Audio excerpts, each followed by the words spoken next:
बहुत लोग कहते हैं कि मेरी मन की इच्छा पूरी नहीं हो रही है।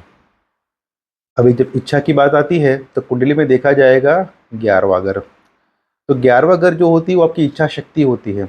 आपकी कुछ ऐसी अंदरूनी चाहत या फिर आपकी विलिंगनेस, आपकी डिज़ायर या कोई भी चीज़ जो आप अपने जीवन में बहुत इंटेंस लेवल पे प्राप्त करना चाहते हो।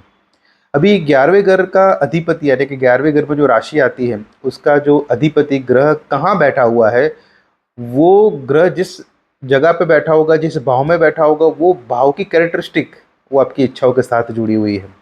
यदि 11वें घर का अधिपति 7वें घर में जाके बैठा है तो पत्नी आपकी इच्छा पूर्ति का कारक बनेगी। पत्नी के आगमन से, पत्नी के साथ संयोग से आपकी इच्छाएं पूरी होगी। यदि 11वें घर का अधिपति 8वें घर में जाके बैठा है तो 8वां घर जो होता है अलौकिक विद्याओं का होता है, कुछ हिडन नॉलेज का होता है। तो कुछ ऐसी स्किल, कुछ ऐसी चीज़ें जो खुद को भी नहीं पता है, आपको भी नहीं पता है, आपकी इन लॉज फैमिली की भी बात हो जाएगी यहाँ पे, वो आपकी जो है ड्रीम डिज़ायर में सपोर्ट करेंगे। यदि 11वें घर का अधिपति 9वें घर में जाके बैठा है तो डेफिनेटली धर्म अध्यात्म के मार्ग पे जाने से आपके ग्रैंडफादर की तरफ से भी जो है आपकी इच्छाएं पूरी हो सकती है। यदि 11वें घर का अधिपति 10वें घर में जाके बैठा है तो आपका सोशल स्टेटस, आपका प्रोफेशनल लाइफ, आपका जो है करियर, आपके करियर में किस तरह का परफॉर्म करते हो, वो सारी चीज़ें आपकी इच्छाओं की पूर्ति करेगा। और 11वें घर का अधिपति यदि 11वें घर में ही जाके बैठा हुआ है तो निश्चित रूप से आपकी इच्छा ही आपकी इच्छाओं को पूरी करेगी।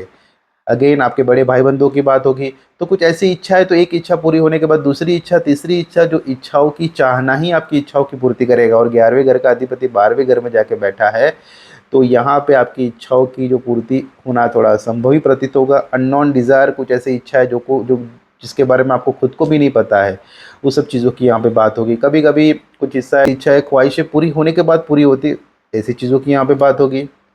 तो आपका 11वें घर का अधिपति की पोजीशन देखिए, वो कौन से नक्षत्र में जाके बैठा है देखिए। अगर आप प्रॉपर तरीके से अगर उसके रेमेडीज भी करते हो तो शायद काफ़ी सारी इच्छाओं को जो है, वास काफ़ी सारी इच्छाओं को ज्योतिष के उपाय से भी आप पूर्ण कर सकते हो।